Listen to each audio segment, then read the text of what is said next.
See this question.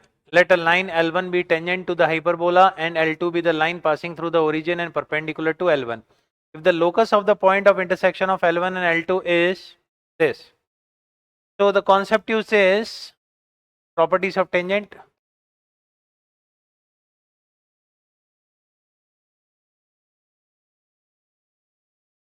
Let a L1 be tangent to the hyperbola, L2 be a line passing through the origin and perpendicular to L1.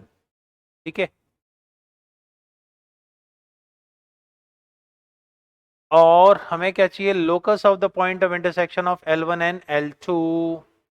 तो locus चाहिए point of intersection of L1 and L2. L1 भी कोई tangent है मान लेते हैं, ठीक है. तो L1 को हमने टेंजेंट मान ली, x1 माइनस y1. x1 की वैल्यू डाल देंगे a sec theta, b tan theta,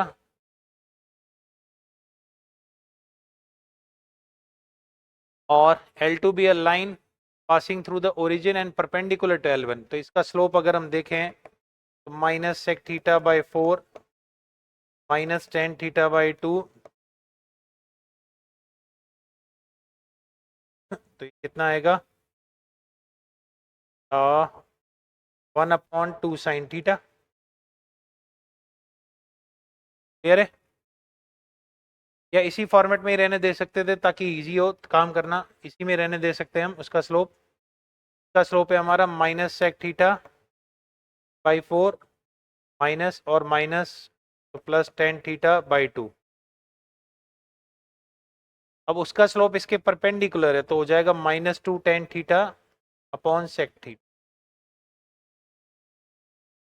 की इक्वेशन हो जाएगी y equal to -2 tan theta sec theta x. ये आ जाता है y sec theta equal to -2 tan theta x. अब जो पॉइंट ऑफ इंटरसेक्शन है इन दोनों का वो x1 y1 है. उसकी वैल्यू हम क्या करते हैं, यहाँ से सेक थीटा और टेन थीटा की टर्म में निकाल लेते हैं या सेक थीटा की value in point of intersection की टर्म में निकाल लेते हैं.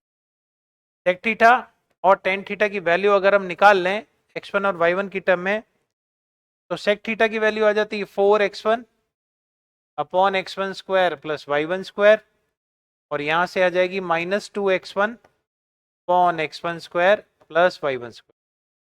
आ रही बात समझ में. तो अगर हम ये वैल्यू निकाल लें, सॉरी y1 में y1 आएगा तभी तो एलिमिनेट होंगे और अब हमें पता है कि sec square theta minus tan square theta क्या होता है, 1. यहां से हमें लोकस मिल जाएगा. Sec square theta minus tan square theta equal to 1 है. यहां पर ये वैल्यू डाल देते हैं तो ये लोकस आ जाता है हमारा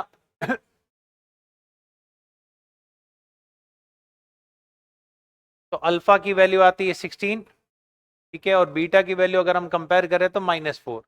तो the correct answer is alpha is 16 and beta is -4. 16 - 4 is 12. So correct answer is 12.